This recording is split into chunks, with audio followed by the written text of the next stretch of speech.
All right, gang, we're back for week 3 of the GoGamecocks.com football preview. It's South Carolina Vandy week. Last week it was South Carolina Georgia week. It didn't go as well as a lot of Gamecocks would have liked. It was chiefly a defensive issue. The Bulldogs won 41-30 behind a bunch of yards on the ground and through the air. We've asked the questions all week, David. What's wrong? What happened? What has struck me in the answers is they're all different. Some, the back end of the defense says it's a line of scrimmage issue. Somebody, T.J. Gurley says the calls weren't coming in quick enough. Kywan Lewis says the calls weren't coming in quick enough. Other people say the secondary was not where they were supposed to be.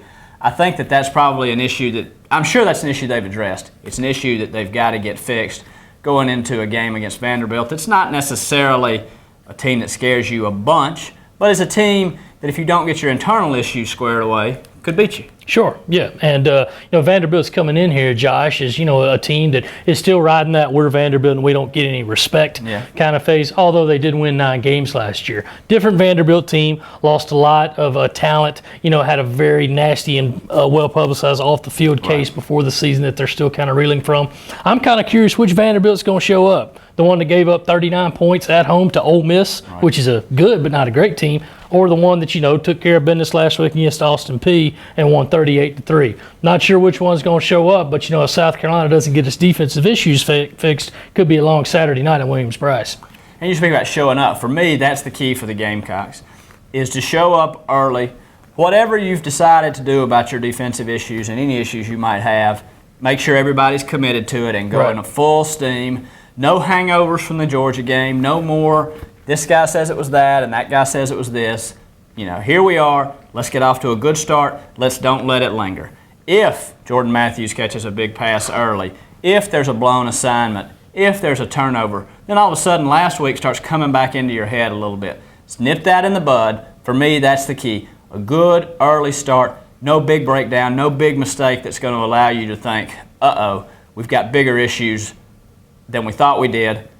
Rather, you get off to a good start, you cruise through the first half, you say the Georgia game was a fluke, now here we go. So basically you're saying once they win the coin toss, they got to take the ball first and go down and score. Take the ball and give it to number 28. There you go. That would be my That advice. would be a good offensive plan. But, I hear what you're saying, Josh. It's one of those where, Vanderbilt's been watching this Georgia tape. That they've been looking at where USC was susceptible, and that was, they don't have a running back like Todd Gurley does, but they got 3 running backs who've all been getting their carries in these first 2 games. The main thing, they're going to eat USC alive in the middle of the field with those slant passes that Aaron Murray did so well if USC doesn't find a way to cover it. How do they do that? Mostly linebackers got to fill gaps, and for the secondary guys, they can't be playing 10 yards off of people at the line of scrimmage. You got to get up there and make them feel the heat early and bust them off their route and make sure that Austin Carter-Samuels doesn't have a clean lane to throw to. So going to be real interesting to see how the defense responds, but I completely agree with you. Whatever the game plan is, make sure everybody on that defense knows what it is and everybody's ready to go.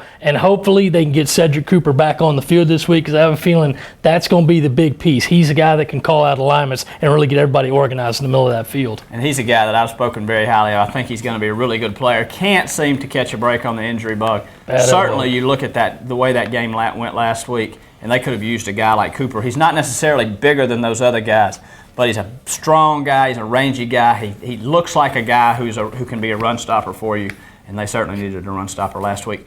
You mentioned injuries. Cody Waldrop, almost certainly out, going to see a foot specialist. No athlete likes to see anything specialist. So that raises questions there. But more immediately for this week, got a couple guys in the secondary that are maybe a coin flip. What are your thoughts on Vic Hampton and J.J. Marcus? Well, Vic Hampton practiced fully on Monday, Josh, but he did not practice on Tuesday with an ankle injury. I think that, just the way everybody seemed very unconcerned about it, they were letting him take it easy, and that Vic Hampton will play. Kadrius Marcus was practicing, but the way I look at it, Josh, is kind of like Cody Waldrop. You have a bye week next week. If you think you can get by without him, and T.J. Gurley has played pretty well, in Marcus's absence, why not just let him have the 2 weeks off? Maybe Marcus will be a game time decision if they feel they can win without him. Maybe they sit him and just bring him in if they really, really have to do it. But Marcus and Hampton are the only 2 guys really kind of on the questionable list. Waldrop is almost definitely out, and Clayton Stadnick should start a second straight game at center. If I remember last week, I stole your score, your exact score. So I'm going to let you go first this week so I don't stomp on it again. Go ahead. What you got? Well, Josh, it's real interesting, but looking back in the past 6 games of the USC-Vanderbilt series, USC has not scored more than 21 points. And, there's been differing circumstances. Obviously, last year there were all the injuries and that kind of thing. But Vanderbilt's just a very tough team, and I think it's because they know it wasn't that long ago that South Carolina was kind of sharing space in the SEC cellar with them. True. And Vanderbilt sees what USC has done and figure, why can't that be us too? For that reason, of course, it's a home game. USC coming off a loss. I think USC will win. I'm going to stick right with that 21. USC 21, Vanderbilt 14.